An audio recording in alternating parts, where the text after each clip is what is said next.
And salutations! This is Jason Miko bringing to you an audio version, the spoken word, of my weekly column on Macedonian matters. The English version is published on Medium.com and the Macedonian version is published on Svest.mk. This week's column, which is published on Sunday, May 19, 2019, is titled, The Approved Narrative from the Western Elites and the Left. Quote, Pro-Western candidate Stevo Pendarovski won the presidency in, unquote, Euronews, May 7, 2019. Quote, the pro-Western candidate won 51.7% of the votes, unquote, Deutsche Welle, May 5, 2019. Quote, a pro-Western academic has been elected president of, unquote, The Guardian, May 5, 2019. The headlines and the body of the stories contain the exact same content. They all state, in so many words, that Stevo Pendarovski and his party, the Social Democrat Union of Macedonia, SDSM, and their leader, the Prime Minister of Macedonia, Zoran Zaev, are, quote-unquote, pro-Western. And yet, quote, comrades! That's how Zoran Zaev, Prime Minister of Macedonia and the leader of the pro-Western SDSM, addresses his colleagues. I don't know of too many people who are approvingly labeled pro-Western and yet call each other comrades. That is a term reserved for communists, Maoists, and other ilk. There's nothing pro-Western about these people. Setting aside, of course, the issue of what the West is today, because increasingly it is rejecting its own Judeo-Christian foundations. And yet this is the approved narrative among Western elitist press, the think tanks, academia, unelected bureaucrats, and elected politicians who pontificate on such matters.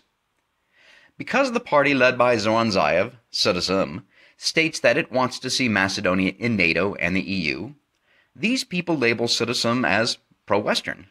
But here's a curious thing.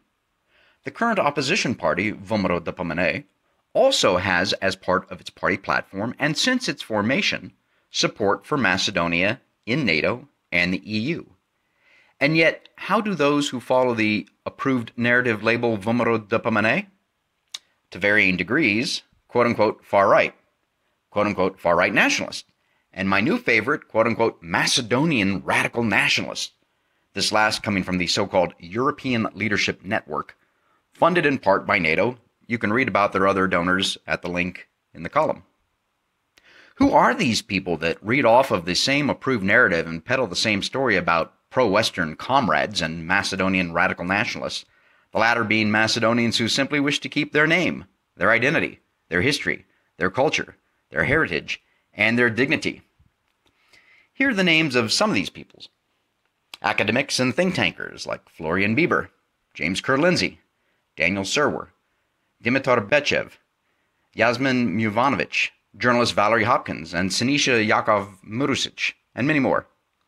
They're all essentially the same, and they all have more or less the same beliefs, including an almost identical far-left worldview, a disdain for religion and tradition, a belief that they are, quote-unquote, citizens of the world, and everyone else should aspire to this as well, an almost fanatical belief in the perfectibility of mankind, as long as they are the social engineers with taxpayer money doing the social engineering trying to force their worldview on all peoples and all nations, a loathing of the sovereign nation-state and its border, radical support for abortion, and finally, a definition of the family as whatever someone wants it to be. These are their core beliefs. Though here's an interesting fact.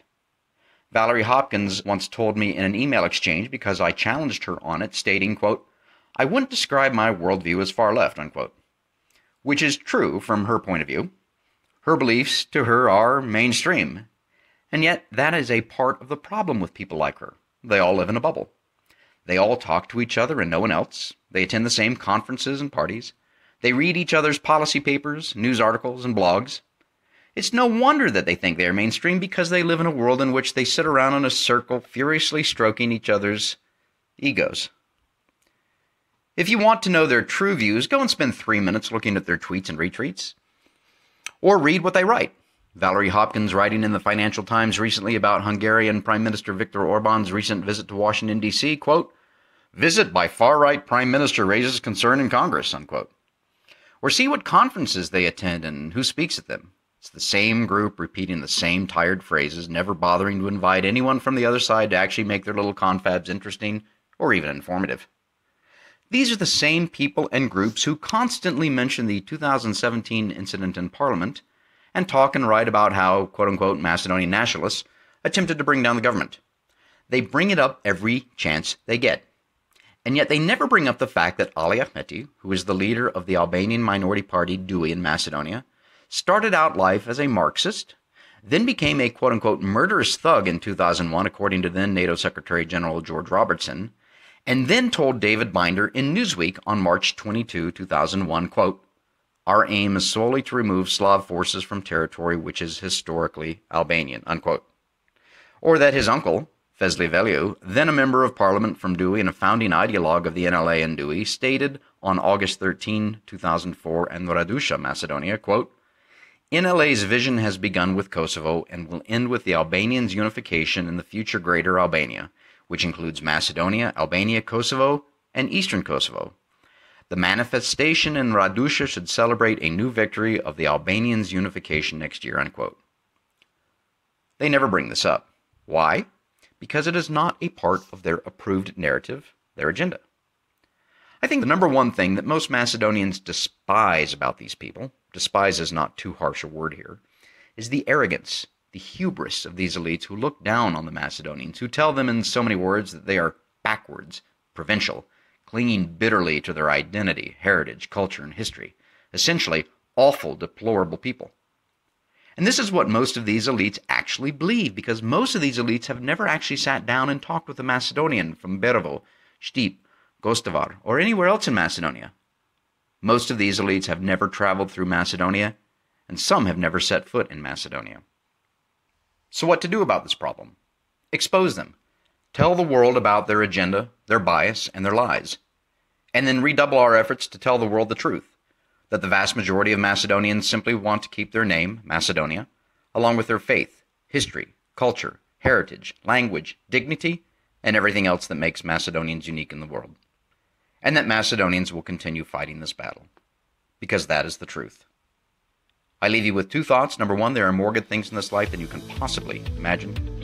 Number two, the proper attitude is always gratitude.